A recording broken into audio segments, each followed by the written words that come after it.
आज का हमारा लेक्चर है 5-HT एंटागोनिस्ट और सेरोटोनिन एंटागोनिस्ट। ठीक है, सेरोटोनिन हमें पता है serotonin is the happy neurotransmitter. पर कई बार क्या होता है कि इस हैप्पी न्यूरोट्रांसमीटर को हमें बंद भी करना पड़ता है, काफ़ी सारी प्रॉब्लम्स आती हैं। ठीक है, जैसे साइकोसिस में बच्चों जो काफ़ी न्यूरोट्रांसमीटर्स है आपके, सेरोटोनिन हो गया, डोपामिन हो गया, ठीक है, इनका लेवल काफ़ी बढ़ जाता है तो हमें वहाँ पे इनका लेवल कम भी करना पड़ता है। तो इसीलिए हम देख रहे हैं आज सेरोटोनिन एंटागोनिस्ट को। चलो क्लासिफिकेशन देख लेते हैं। सबसे पहले तो बच्चों जो आ रहा है non selective antagonist and partial agonist. ठीक है, नॉन सिलेक्टिव का मतलब क्या है बच्चों, हमें नहीं मालूम है कि ये कौन से रिसेप्टर में स्पेसिफिकली लग रहे हैं। जैसे टोटल 3 क्लासिफिकेशन है इसकी, ये पहली है, और सेकंड और थर्ड स्पेसिफिक है, जैसे 5H2 एंड 5HT3। तो इसमें हमें नहीं पता एग्जैक्टली 1, 2, 3, 4 किस रिसेप्टर में लग रहे हैं। पार्शियल एगोनिस्ट का मतलब बच्चों कि वो पार्शियल मतलब आधा एज ए एगोनिस्ट काम करेगा, एज ए एंटागोनिस्ट। तो इनके जो एक्शंस है बहुत फ्लक्चुएट होते हैं, कुछ स्पेसिफिकली बता नहीं पाते, क्योंकि ये पार्शियल एगोनिस्ट पार्शियल एंटागोनिस्ट की तरह काम कर रहे हैं। तो इनमें जो हमारी ड्रग्स आती हैं वो है एर्गोटामीन, सेकंड है लिसर्जिक एसिड डाइएथाइल अमाइड, ठीक है, LSD, एंड 2-ब्रोमो, इसी में सेकंड पोजीशन पे ब्रोमो लगा दिया, two bromo lysergic acid diethyl amide. Lysergic acid से याद आया, तो इसीलिए हम जो एर्गट डेरिवेटिव्स हैं, ठीक है, तो क्या बोलते हैं, दे आर डेरिवेटिव ऑफ बच्चों लिसर्जिक एसिड। ठीक है, लिसर्जिक एसिड में ही मॉडिफिकेशंस वगैरह करके, लिसर्जिक एसिड को चेंज वगैरह करके ही आगे की जो ड्रग्स है काफ़ी एर्गट डेरिवेटिव्स बनाए जाते हैं। उसके बाद मिथाइल सरगाइड, देन सिप्रोहेप्टाडिन एंड सिनेरिजिन। ठीक है बच्चों, यहाँ पे क्वेश्चन किस तरीके से आ जाता है कि नीचे आपको ऑप्शंस दिए हैं एंड जस्ट पूछ लेते हैं कि इनमें से कौन सा एर्गट डेरिवेटिव है या इनमें से कौन सा एर्गट डेरिवेटिव नहीं है। तो बस इसलिए आपको जो एर्गट डेरिवेटिव्स हैं उनके नाम और थोड़ा बहुत उनके एक्शन के बारे में पता होना चाहिए। ओके, तो जो आपका एर्गट एल्कलॉइड्स हैं बच्चों किससे मिल रहा है, obtain from the fungus Claviceps purpurea. ये नाम याद रखना है, ये एक तरीके की फंगस है जो राई प्लांट्स और मिल्क्स में पाई जाती है। राई का प्लांट हो गया, पौधा हो गया, या बाजरा, ठीक है, ये आपका बाजरा है। तो ये क्या करता है कि जो उनके ग्रेन्स होते हैं, राई प्लांट के ग्रेन्स हो गए, जो दाने हो गए, ठीक है, उनकी अंदर तक जाके खुद को फैला लेते हैं और हार्ड पर्पल कलर का एक टिश्यू टाइप बना लेते हैं जो शुगर इन नेचर होता है, और जिसे बच्चों हम स्क्लेरोशियम भी बोलते हैं। तो अब बात आती है कि अगर कोई बंदा राई प्लांट को मतलब यूज कर रहा है, खा रहा है, उसके साथ आपकी एर्गट भी आ गई तो क्या होगा, एर्गट पॉइजनिंग हो जाएगी। तो उस केस में कैसे पता लगेगा हमें कि ये एर्गट पॉइजनिंग है, हमें कुछ पता होना चाहिए ना उसके बारे में। तो इफ एनीवन ईट राई विद एर्गट, तो सबसे पहले तो बच्चों dry gangrene of hands and feets which become black. इसका क्या मतलब है कि जो आपकी जो एर्गट है इसका नेचर क्या है बच्चों, ये पोटेंट वेजो कॉन्स्ट्रिक्टर है। तो ये क्या करेगा, जो ब्लड वेसल्स हैं उन्हें नैरो कर देता है, नैरो कर देगा तो ब्लड के फ्लो में रुकावट आ गई। तो ब्लड के फ्लो में रुकावट आने की वजह से आपके जो टिश्यूज हैं कहीं उनमें ऑक्सीजन न्यूट्रिशन नहीं पहुंच पाएगा, और जब ब्लड नहीं पहुंच पाया तो आपकी टिश्यूज जो है उनकी डेथ होनी स्टार्ट हो जाएगी। तो वो एरिया कैसे हो जाता है, ब्लैक इन कलर। आपके सेल जो है, टिश्यूज हैं, वो मर रहे हैं, तो आपके जो हैंड्स है, फीट है, वो एकदम काले पड़ जाते हैं। ओके, ड्राई हमने इसलिए बोला कि वो जो स्किन होती है जहाँ पे वो पूरा एरिया ब्लैक हो गया है due to the deprivation of blood, वो ड्राई इन नेचर हो जाता है। बच्चों एक होता है वेट गैंग्रीन। वेट गैंग्रीन तो बैक्टीरियल इन्फेक्शन की वजह से होता है, जिसकी वजह से जो लिक्विड है, जो फ्लूइड है, पस है, वो बन जाती है, तो उसे हम वेट बोल देते हैं। इसमें ऐसा कुछ नहीं है, इसमें स्किन बहुत ड्राई हो जाती है तो हम बोल देते हैं dry gangrene of hands and feet. Second बच्चों मिसकैरेज, जो आपका एर्गट होता है, ठीक है, फर्स्ट तो ये प्रॉपर्टी थी कि पोटेंट वेजोकॉन्स्ट्रिक्टर है, सेकेंड ऑक्सीटोसिन या ऑक्सीटॉक्सिक, ठीक है, ये क्या होता है कि वही वेजोकॉन्स्ट्रिक्शन की वजह से ही क्या होता है, जो फीमेल की वूम में फीटस है उस तक ब्लड नहीं पहुंच पाता है, तो जिसकी वजह से क्या होता है आपको तो पता है, थोड़े टाइम के लिए भी अगर ब्लड ना पहुंचे, ऑक्सीजन ना पहुंचे, तो जो ऑर्गन्स है वो तो डैमेज हो जाएंगे, है कि नहीं। तो बेबी तक ऑक्सीजन नहीं पहुंच पाता है तो बेबी की डेथ हो जाती है, फीटल डेथ हो जाता है, तो इस वजह से मिसकैरेज हो जाता है। अगर किसी वुमेन को आपने दे दिया, या आपकी कोई कैटल्स है, ठीक है, आप ग्रेजिंग के लिए ले जाते हो इधर उधर, ठीक है, अगर उन्होंने ऐसी राय खा ली जिसमें एरगट है, तो क्या होगा, मिसकैरेज हो जाएगा उसका भी, अगर वो प्रेग्नेंट है तो, ठीक है। तो ये दो मेन चीजें होती हैं एरगट पॉइजनिंग की, ये याद रखना है। मेन सारी प्रॉब्लम्स इसकी बहुत ज्यादा कॉन्स्ट्रिक्शन, वेजो कॉन्स्ट्रिक्शन की वजह से आ रही है। अब हम देख लेते हैं natural and semi synthetic derivatives को देख लें। नाम पता होने चाहिए ये, ठीक है, इसलिए करवा रही हूं मैं। नेचुरल एरगट एल्कोलाइड एर्गोमेट्रिन, ठीक है, एर्गोमेट्रिन, और इसे बच्चों क्या बोलते हैं, एर्गोनोवाइन, ठीक है, एर्गोमेट्रिन को एर्गोनोवाइन भी बोलते हैं, ठीक है। मैंने तो ऐसे याद किया था अपने टाइम में कि एर्गोमेट्रिन, बीच में मैट्रिन आ रहा है, मतलब ये माँ वाला वर्ड आ रहा है, ठीक है, तो ममाज हमेशा क्या बोलते हैं, नो ड्रिंक नो वाइन, तो इसे आप नो वाइन, ठीक है, ergo no wine, ergo word तो याद रहेगा, एरगट की ही बात हो रही है, तो एर्गोमेट्रिन को एर्गो नो वाइन भी बोलते हैं। ये आपको जैसे कंफर्टेबल होता है आप वैसे इसे याद रख सकते हो, ठीक है, अपने किसी तरीके से, मैंने अपना बताया। सेकंड है एर्गोटामीन, ठीक है।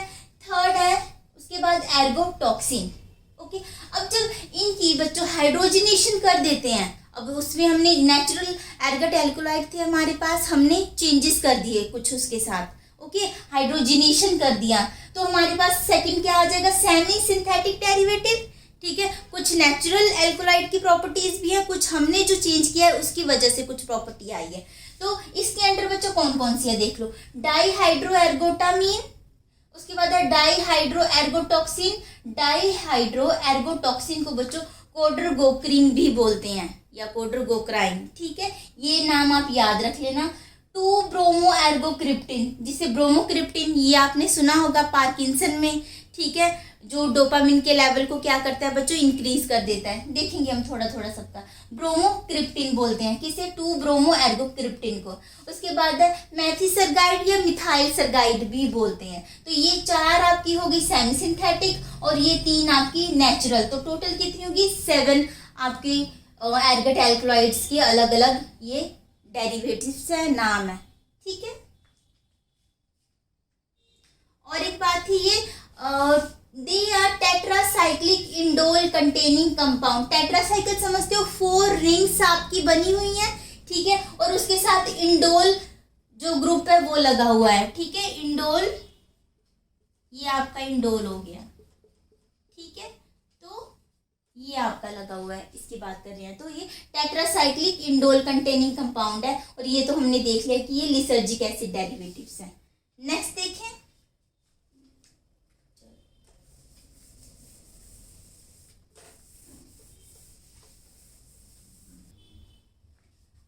बच्चों थोड़ा थोड़ा इनके बारे में जान लेते हैं। एर्गोटामीन जो है ये पोटेंट एमिटिक है, ठीक है।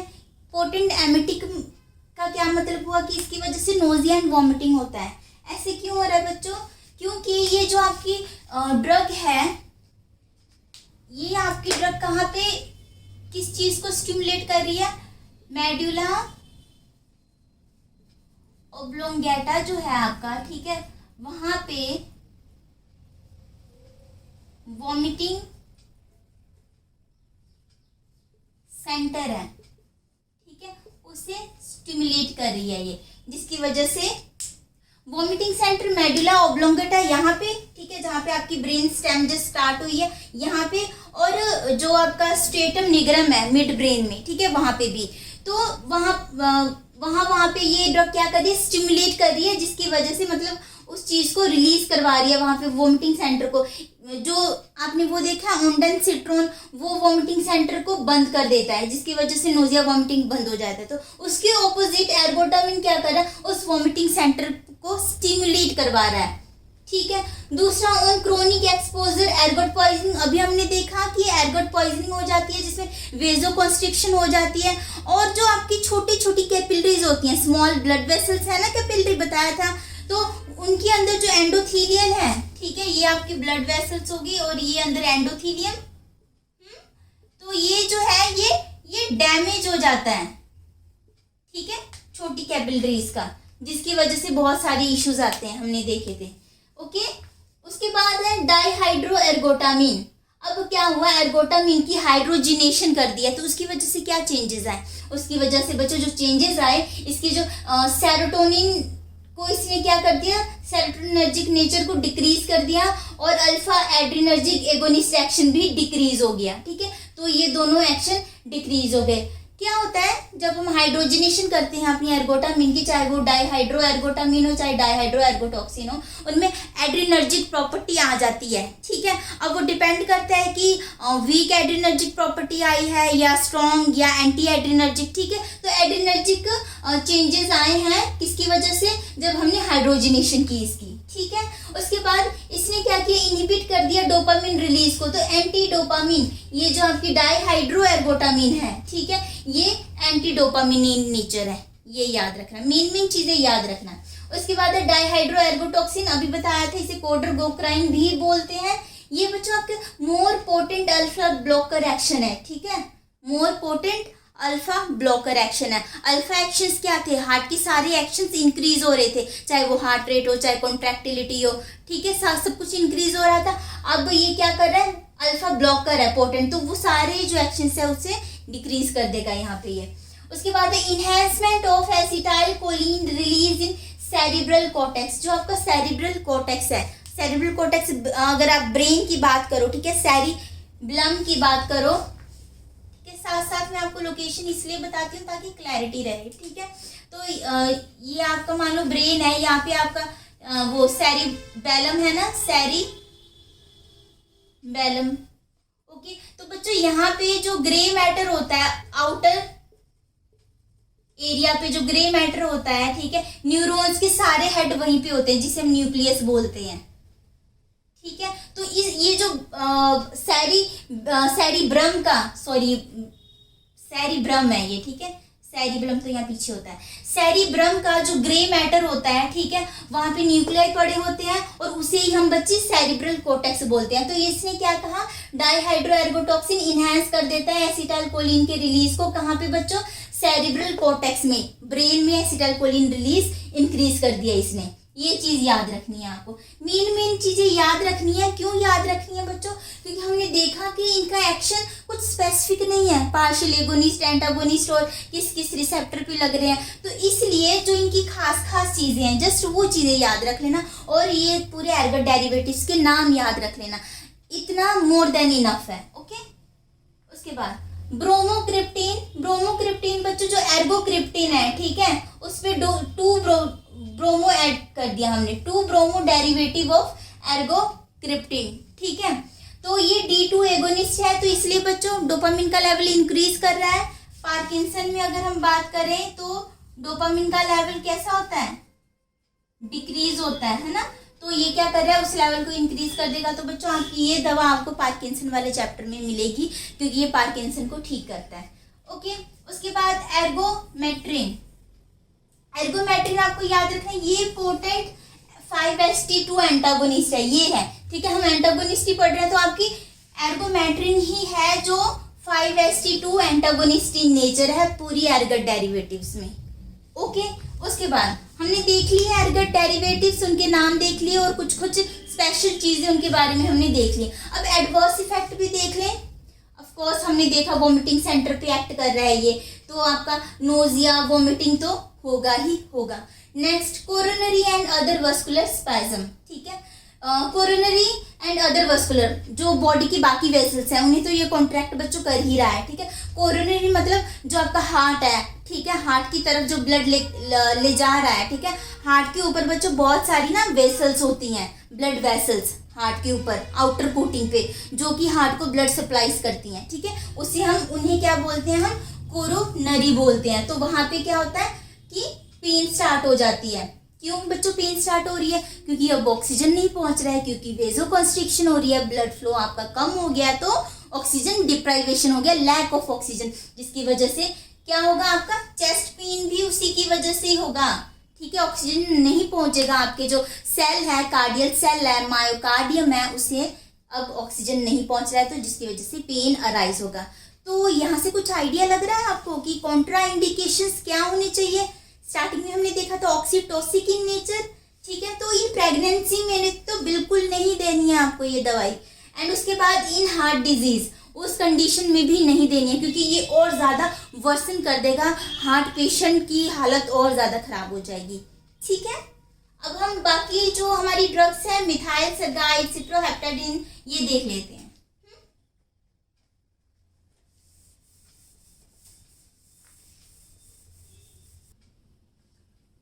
बच्चों जो आपकी मैथिल सरगाइड है, ठीक है, ये अभी हमने देखा था chemically related to ergot derivative, ये एर्गट डेरिवेटिव ही है, ठीक है। और ये क्या करता है, एंटागोनाइज कर रहा है सेरोटोनिन के एक्शन को, ठीक है, सेरोटोनिन एंटागोनिस्ट है ये on vascular and visceral smooth muscles, ठीक है, जो आपके स्मूथ मसल्स हैं, ठीक है, वहां पे ये एक्ट कर रहा है, ठीक है। उसके बाद without producing other एर्गट like effect, जैसे एर्गट ने तो बहुत सारी तबाही मचाई हुई थी, हमने देखा ना, वो ब्लैक गैंग्रीन देखा हमने, फिर मिसकैरेज के केसेस देखे, तो इसका वैसा एक्शन नहीं है, ये चीज़ बोल रहे हैं। उसके बाद यूज इन माइग्रेन प्रोफाइलैक्सिस, मतलब ये माइग्रेन में भी यूज होती है, मतलब प्रोफाइलैक्सिस मतलब कोई डिजीज होने से पहले हम प्रिवेंशन करते हैं ना, प्रिवेंशन के लिए देते हैं, जिनमें हमें दिख रहा है कि हाँ ये हो सकता है, जिनका भी इनिशियली हेडेक बड़ा स्टार्ट सा हो गया, पर अभी टिपिकली माइग्रेन के जोन में नहीं है, तो हम उस माइग्रेन से प्रिवेंट करने के लिए ये मिथाइल सरगाइड देते हैं। फिर उसके बाद इन्होंने बोला पोस्ट गैस्ट्रेक्टोमी डंपिंग सिंड्रोम में भी देते हैं। बच्चों गैस्ट्रेक्टोमी से पता लग रहा है आपको, मतलब जो आपका GIT है, ठीक है, उसे कट कर दिया है, सर्जिकली रिमूव कर दिया है, कुछ भी हो सकता है ना, क्या पता कैंसर की वजह से, किसी बीमारी की वजह से रिमूव कर दिया है। पोस्ट मतलब उसके बाद, स्टमक आपका कट करके निकाल दिया, उसके बाद डंपिंग मतलब डंप करना, देखा है किसी चीज को नीचे की तरफ धकेलना, ठीक है, पुश करना, तो उसे हम डंपिंग बोलते हैं। क्या हो रहा है, जब गैस्ट्रेक्टोमी हो जाती है, उसके बाद पेशेंट जब खाना खाता है, तो अब स्टमक तो उसका वहाँ पे है नहीं, ठीक है, तो खाना डायरेक्टली कहाँ जा रहा है बच्चों, स्मॉल इंटेस्टाइन में, और उसकी वजह से उसे काफ़ी दिक्कत आती है, पेन फेस करना पड़ता है, तो उस चीज़ के लिए मिथाइल सरगाइड आपकी दी जाती है, ठीक है। ये इंपॉर्टेंट पॉइंट है, याद रखना, ये पूछ सकते हैं कंपटीशन एग्जाम में कि पोस्ट गैस्ट्रेक्टोमिक डंपिंग सिंड्रोम में कौन सी मेडिसिन दी जाती है, और नीचे ऑप्शन पे आपको इसे टिक करना है। अब ये भी इंपॉर्टेंट बात है, ये भी याद रखने वाली बात है कि इंडिया में इसे बैन किया गया है, क्यों, क्योंकि इसकी वजह से पल्मोनरी एंड एंडोकार्डियल फिब्रोसिस के केसेस देखने को मिले। पल्मोनरी मतलब लंग्स की बात हो गई, और एंडोकार्डियल फिब्रोसिस, फिब्रोसिस बच्चों जब आपकी जो वेसल्स हैं, ठीक है, वो बहुत हार्ड हो जाती हैं, उसे हम बोलते हैं फिब्रोसिस, ठीक है। तो एंडोकार्डियम लेयर आपकी हार्ट की सबसे अंदर वाली लेयर है, ठीक है, एंडोकार्डियम, मायोकार्डियम, एपिकार्डियम ऐसे होता है, तो इनर मोस्ट लेयर पे फिब्रोसिस कर देती है, और लंग्स पे भी फिब्रोसिस कर दिया, तो इसकी वजह से काफ़ी हार्ट में कॉम्प्लिकेशन आ गई, तो इस वजह से इंडिया में ये ड्रग बैन कर दी गई। ओके, नेक्स्ट हमारी जो ड्रग है सिप्रोहेप्टाडिन, सिप्रोहेप्टाडिन क्या है, 5-HT2A एंटागोनिस्ट है, ठीक है। 5-HT2A बच्चों 2 का रिसेप्टर पे जब वो हमने देखा था कि क्या क्या फंक्शन थे, याद है आपको कि नहीं, याद है कि नहीं, वेजो कॉन्स्ट्रिक्शन देखा था हमने, प्लेटलेट एग्रीगेशन देखा था हमने, देखा था कि नहीं, ठीक है। तो अब ये ब्लॉक कर रहा है, मतलब ये जो सारे एक्शन है इसे कर रहा है बंद। ओके, ये चीज इसमें ऐड कर देना आप लोग। इसके अलावा सिप्रोहेप्टाडिन का क्या काम है, anti histaminic and anti cholinergic भी है। बच्चों अगर एंटी हिस्टामिनिक है तो हम ऑफ कोर्स हम एलर्जी में इसे यूज कर सकते हैं सिप्रोहेप्टाडिन को। एंटी कोलिनर्जिक इन नेचर है, ठीक है। एंटी कोलिनर्जिक की वजह से तो बच्चों बहुत सारे साइड इफेक्ट ही ऐड हो जाएंगे अभी हमारे यहाँ पे, ठीक है। तो सेडेटिव प्रॉपर्टी, ठीक है, जो आपकी मतलब काफ़ी सारे ज़्यादा नींद आती है, इसकी वजह से आपकी जो अवेकनेस है, ठीक है, उसे भी ये दवाई आपकी बंद कर रही है। साइड इफेक्ट में बच्चों ड्राउजीनेस आ गया, ड्राई माउथ आ गया, वेट गेन आ गया। वेट गेन क्यों कर रही है सिप्रोहेप्टाडिन? हाँ बच्चों, वेट गेन क्यों कर रही है? क्योंकि ये आपकी जो फीडिंग सेंटर है ब्रेन में, फीडिंग सेंटर, हमारे ब्रेन में अलग अलग सेंटर्स होते हैं, ठीक है, जो हमें भूख लगवाते हैं और उसके बाद जब हम खाना खा लेते हैं तो उसके बाद क्या होता है, वो भी एक वहाँ पे ब्रेन पे एक सेंटर है कि वो बोलता है कि बस अब इससे ज़्यादा नहीं खाना है, स्टमक आपका फुल हो गया है, वरना हम तो खाते ही जाए, है ना, कोई वो रोकथाम तो है ही नहीं। तो हर चीज़ों के लिए ना बच्चों ब्रेन में सेंटर्स बने हुए होते हैं और आपकी ड्रग्स वहीं पे एक्ट करती है और उसकी वजह से उसके एक्शंस आते हैं। तो ये ड्रग आपकी क्या कर रही है, फीडिंग सेंटर को स्टिमुलेट कर रही है, तो आपको लगेगी भूख, भूख लगेगी तो आप खाओगे खाना, जब आप खाना खाओगे तो अल्टीमेटली वेट गेन तो होगा ही। पर इसका यूज भी आ जाता है ना बच्चों, यूज क्या आ जाएगा कि जो पुअर ईटर्स हैं, मतलब कई बच्चे खाना नहीं खाते, बड़ा नखरे करते हैं, ठीक है, अच्छे से खाना नहीं खाते, ऊपर से उनकी ग्रोथ की एज होती है, तो उस केसेस में हम सिप्रोहेप्टाडिन देते हैं। और सिप्रोहेप्टाडिन इस चीज़ के लिए तो बड़ा ही ज़्यादा हमारे इंडिया में यूज़ होता है, ठीक है, पुअर ईटर्स को देते हैं ताकि बच्चा आपका खाना खाने लग जाए और उसका वेट इंक्रीज हो जाए, ठीक है। तो ये थी आपकी मिथाइलसरगाइड एंड सिप्रोहेप्टाडिन। सिनेरिजिन बच्चों एंटी हिस्टामिनिक, याद है आपको, वो मॉडरेटली सेडेटिव पहली कैटेगरी में था कि जो सबसे ज़्यादा नींद दिलवाते हैं, सेकंड में था मॉडरेट स्लीपिंग वाला था, है ना, तो उसमें मॉडरेट स्लीपिंग में सिनेरिजिन वाली ड्रग, ये इसका भी एंटी हिस्टामिनिक एक्शन है, ठीक है, एंटी हिस्टामिनिक एक्शन है इसका भी। उसके बाद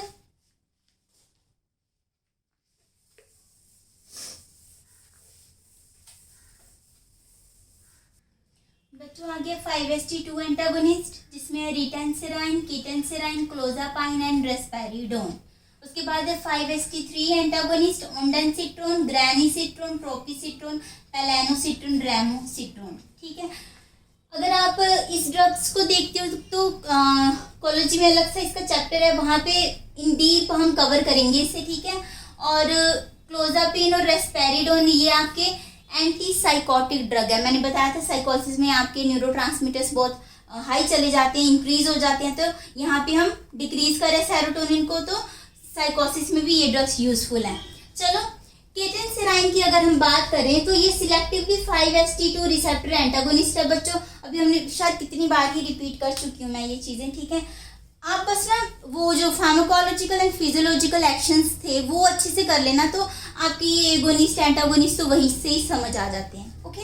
तो आपके vasoconstriction, platelet aggregation, contraction of airways, इन सारी चीज, ये सारे काम किसके थे, 5-HT2 रिसेप्टर के। अब ये बंद कर रहे हैं इसे, है ना, तो ये सारे एक्शन बच्चों ये सब बंद हो जाएंगे, ठीक है। उसके बाद रिटेंसिराइन, इसका भी सेम ही काम है, पर सिलेक्टिवली मोर 5-HT2 एंटागोनिस्ट, इससे ज्यादा पावरफुल है आपकी रिटेंसिराइन ड्रग, ओके।